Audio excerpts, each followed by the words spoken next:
চেয়ারম্যানের পর সবচেয়ে ক্ষমতাসম্পন্ন কাঠামো হল একক দলটির কার্যনির্বাহী কমিটি।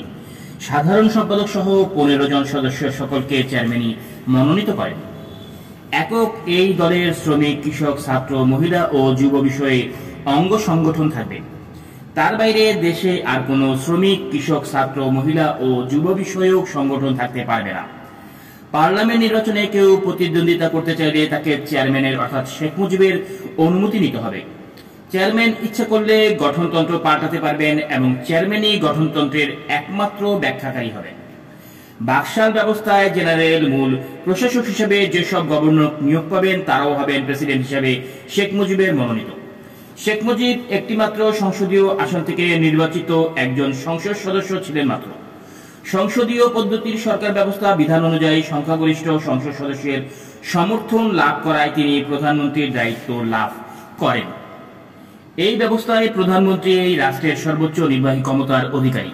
কিন্তু 75-এর 25শে জানুয়ারি সংবিধানের 4র্থ সংশোধনীর মাধ্যমে যে একদলীয় শাসন ব্যবস্থা কায়েম করা হলো, তাতে সংসদীয় পদ্ধতির অবসান ঘটিয়ে প্রধানমন্ত্রীর পরিবর্তে রাষ্ট্রপতির হাতে নির্বাহী সমস্ত ক্ষমতা এবং আইন ও বিচার বিভাগের পূর্ণ নিয়ন্ত্রণের দায়িত্বভার অর্পণ করা হলো। 4র্থ সংশোধনীর মাধ্যমে এই একক দলীয় নয়া পদ্ধতিতেও বিধান করা হয়েছিল যে জনগণের প্রত্যক্ষ ভোটের মাধ্যমে রাষ্ট্রপতি নির্বাচিত হবেন। কিন্তু 25শে জানুয়ারি 4র্থ সংশোধনীয় বিল পাশ হওয়ার কিছুক্ষণের মধ্যেই শেখ মুজিব স্পিকারের কাছে নতুন রাষ্ট্রপতি হিসেবে শপথ গ্রহণ করেন। এভাবে নতুন বিধানে নির্দেশিত জনগণের প্রত্যক্ষ ভোটের ব্যবস্থাও অগ্রাহ্য করা হলো। শুধুমাত্র একটি বিলের মধ্য দিয়ে শেখ মুজিবের নতুন ব্যবস্থায় রাষ্ট্রপতি হিসেবে রাষ্ট্রের সর্বময় ক্ষমতার অধিকারী হলেন। সমুদয় রাষ্ট্র ক্ষমতার সর্বোচ্চ আসনে আরোহণ করলেন।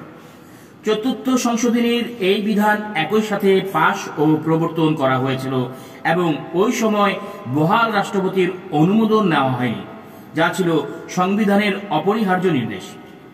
কেননা 4র্থ সংশোধনীর পাশ হওয়ার সঙ্গে সঙ্গে বিদ্যমান বা বহাল রাষ্ট্রপতি মোহাম্মদকে পদচ্যুত ঘোষণা করা হয়েছিল। এতে বলা হলো, এই বিধান জারির পর থেকে শেখ মুজিব বাংলাদেশের রাষ্ট্রপতি পদে বহাল থাকবেন, যেন তিনি রাষ্ট্রপতি পদে নির্বাচিত হয়েছেন। আরও বলা হলো, ধরে নিতে হবে যে তিনি রাষ্ট্রপতি পদে ভোটে নির্বাচিত হয়েছেন। জাতীয় দল সৃষ্টির মধ্য দিয়ে কেবল যে দেশের অন্য সকল রাজনৈতিক দল ও সংগঠন বিলুপ্ত করা হয় তাই নয়, 2 যুগের পুরনো আওয়ামী লীগের অস্তিত্ব বিলীন করে দেওয়া হয়। কেবল আওয়ামী লীগের বিলুপ্তিই নয়, এ সময় সংসদীয় গণতন্ত্র অবসান ঘটানো হয় এবং সংবিধানের মৌলিক চরিত্র পাল্টে ফেলা হয়। পাকিস্তান রাষ্ট্র স্বৈরাচারী রূপ পরিগ্রহণ করতে 1 দশক সময় নিল।